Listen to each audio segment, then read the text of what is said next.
So yeah, this is Tex-Mex and malloc 3C, the problems that restaurant hosts and memory allocators share. My name is Jordan. I'm a software engineer. I have a lot of interest in system software in particular, so like operating systems, distributed systems. But my very first job was actually working as a restaurant hostess in a Tex-Mex restaurant, surprise. And this job taught me a lot, and I got really good at seating people from a wait to tables as people left. And I think about this problem all the time because it's actually kind of hard. We didn't take reservations, and this restaurant was extremely busy. So we would have like between up to like 40 people waiting, 40 parties, so like 120 people waiting for a table in a restaurant that only had like 35 tables. And large parties do not fit everywhere in the restaurant. And on top of this, the place I worked at was very customer service oriented. So we would not turn down a party regardless of size. You didn't have to call ahead, like make our lives miserable, basically. And the way that we would make tables for larger parties is by pushing smaller tables together. And you might be able to see kind of where this is going if you're familiar with memory allocation. Yeah, so we also don't know how long people are going to stay. We can come up with some metrics to predict it. But as a host, which is what my job was, I had to interface with customers, managers, servers, all these people who kind of had different views of the world, as you might see. So what does this have to do with malloc? So memory allocators, if you're unfamiliar, take a region of memory and they split it up into pieces and give it to programs requesting some size. So you might request like 10 bytes, but you get like a 16 byte chunk. So it's not necessarily what you ask for, but that's how it works internally. And you can also do things like combine free memory regions back together so that you have larger pieces to give out later. And this is pretty similar to the problem of like taking small tables, pushing them together, separating them, and so on. So this was the literal restaurant layout. This is like how much I remember this, even though it was more than 10 years ago. It doesn't look like this anymore. I've been back. So the smaller ones are what we call two tops, which means they have 2 seats, and the larger ones are 4 tops, so 4 seats. And everything in this restaurant is small, as you can see. And then we can fit big parties in these sections. So like maybe table 10 and 38 can seat 6 to 9 people. This section down here was for those like people that would come in with their whole soccer team. So the way that we would operate when the restaurant was full is like, say maybe like tables 8 and 36 sat down at the same time. We know that they're probably going to get up around the same time, and we can kind of observe that too by whether they paid, et cetera. And so if table 36 gets up and we have a party of 6 coming up, we might hold table 36 so we can take 8 and 36 and push them together. So that's kind of like the idea of how this would work. And then this is a wait list, just an example, like names, sizes, time spent waiting, so on. So the rules,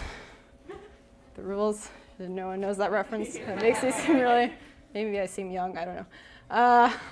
So we seat parties in order of the wait. It's a queue, generally. But people typically understand if they're a larger party, like smaller parties can go ahead of them because they might be able to fit in different places. But in practice, we would actually announce the party's table being ready over a loudspeaker, so everyone in the waiting area can hear when people are seated ahead of them and will maybe notice. So I had to work with managers a lot. They would watch what we were doing, keep tabs on us, tell us what to do. And this is kind of like the way that they thought about the world simplified. They like to see tables seated if we were on a wait, because that means money, and if they don't, then we're losing money. And also, like, they have this special power where they can give free guacamole to unhappy customers and make them happy, which helps.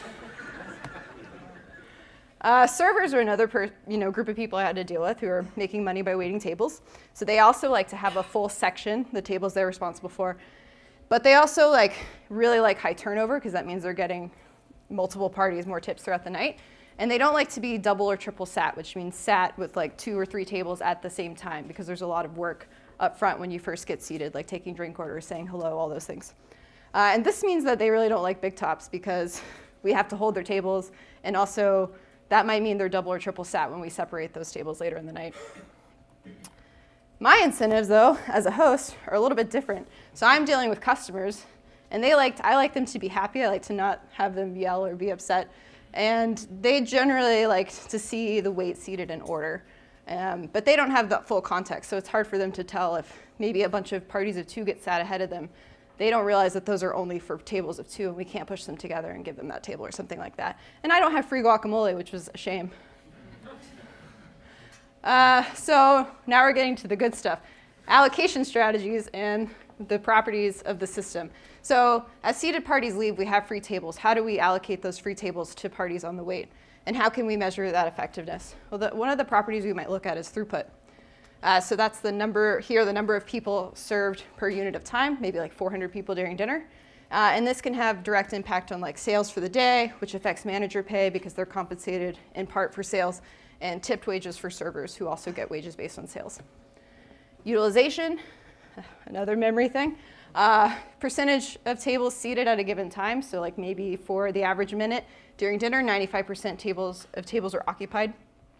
Lower utilization can probably mean that we're holding tables for big tops if we're on a wait. And that could have like impact on sales, but also large parties spend more money. They also have to pay like an extra fee because they're a big group. So maybe that kind of works out. The next is time to leave, which is how long it takes for a table to leave, so expire, whatever. Or table turnover, maybe a more reasonable thing to call it. But usually smaller parties leave more quickly. Low TTL is probably higher throughput, at least for that table, and that's going to be higher sales. This is a metric that I don't know if it's used anywhere else. I kind of just came up with it for this talk, but FIFO fidelity, first in, first out fidelity, as in how close are we to seating the wait in order. So like 65% FIFO fidelity might mean that 35% of parties were seated ahead of their spot. And the impact of this is a little bit more indirect because it's about customer perception.